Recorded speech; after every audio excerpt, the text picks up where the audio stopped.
किसी गणराज्य या साम्राज्य की सुरक्षा से पहले आज प्रश्न राष्ट्र की सुरक्षा का है, उस राष्ट्र की जिसके गणराज्य भी अविभाज्य अंग है। अब कैकय व कौरव, मगध व मालव को साथ साथ कंधे से कंधा मिलाकर भारत की सीमाओं की रक्षा करनी होगी। आचार्य, तक्षशिला की सीमाओं की रक्षा करने का उत्तरदायित्व हमारा कैसे हो सकता है? ये सीमाएं आपकी अपनी हैं। पर तक्षशिला की राजनीति से गणराज्यों का क्या संबंध आचार्य?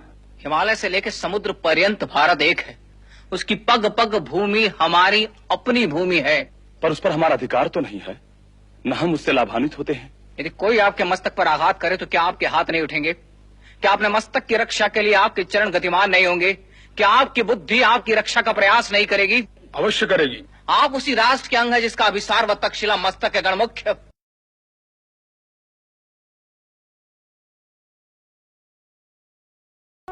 शिक्षक व परिषद तो गौरव भूषित तब होगी जब यह राष्ट्र गौरवशाली होगा, और यह राष्ट्र गौरवशाली तब होगा जब यह राष्ट्र अपने जीवन मूल्यों व परंपराओं का निर्वाह करने में सफल व सक्षम होगा, और यह राष्ट्र सफल व सक्षम तब होगा जब शिक्षक अपने उत्तरदायित्व का निर्वाह करने में सफल होगा।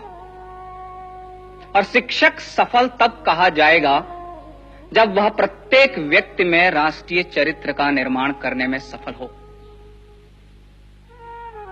यदि व्यक्ति राष्ट्र भाव से शून्य है, राष्ट्र भाव से हीन है, अपनी राष्ट्रीयता के प्रति सजग नहीं है, तो यह शिक्षक की असफलता है। और हमारा अनुभव साक्षी है कि राष्ट्रीय चरित्र के अभाव में हमने अपने राष्ट्र को अपमानित होते देखा है। हमारा अनुभव है कि शस्त्र से पहले हम शास्त्र के अभाव से पराजित हुए हैं। हम शस्त्र और शास्त्र धारण करने वालों को राष्ट्रीयता का बोध नहीं करा पाए, और व्यक्ति से पहले खंड खंड हमारी राष्ट्रीयता हुई। शिक्षक इस राष्ट्र की राष्ट्रीयता व सामर्थ्य को जागृत करने में असफल रहा। यदि शिक्षक पराजय स्वीकार कर ले तो पराजय का वह भाव राष्ट्र के लिए घातक होगा। अतः वेद वंदना के साथ साथ राष्ट्र वंदना का स्वर भी दिशाओं में गूंजना आवश्यक है। आवश्यक है व्यक्ति व्यवस्था को यह आभास कराना कि यदि व्यक्ति की राष्ट्र की उपासना में आस्था नहीं रही तो उपासना के अन्य मार्ग भी संघर्ष मुक्त नहीं रह पाएंगे। अतः व्यक्ति से व्यक्ति, व्यक्ति से समाज व समाज से राष्ट्र का एकीकरण आवश्यक है। अतः शीघ्र ही व्यक्ति, समाज व राष्ट्र को एक सूत्र में बांधना होगा, और वह सूत्र राष्ट्रीयता ही हो सकती है। शिक्षक इस चुनौती को स्वीकार करे, वह शीघ्र ही राष्ट्र का नव निर्माण करने के लिए सिद्ध हो। संभव है कि आग के मार्ग में बाधाएं आएंगी, पर शिक्षक को उन पर विजय पानी होगी, और आवश्यकता पड़े तो शिक्षक शस्त्र उठाने में भी पीछे ना हटे।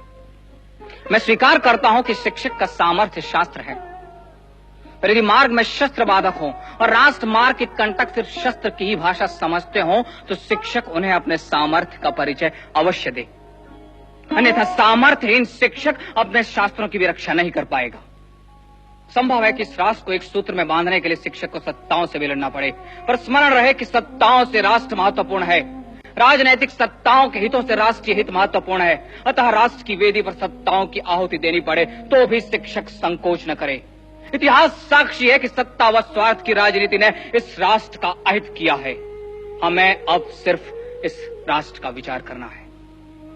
यदि शासन सहयोग दे तो ठीक, अन्यथा शिक्षक अपने पूर्वजों के पुण्य व कीर्ति का स्मरण कर अपने उत्तरदायित्व का निर्वाह करने में सिद्ध हो। विजय निश्चित है। सप्त सिंधु की संस्कृति की विजय निश्चित है। विजय निश्चित है इस राष्ट्र के जीवन मूल्यों की। विजय निश्चित है इस राष्ट्र की। आवश्यकता मात्र आवाहन की है। भारत की जय। भारत की जय।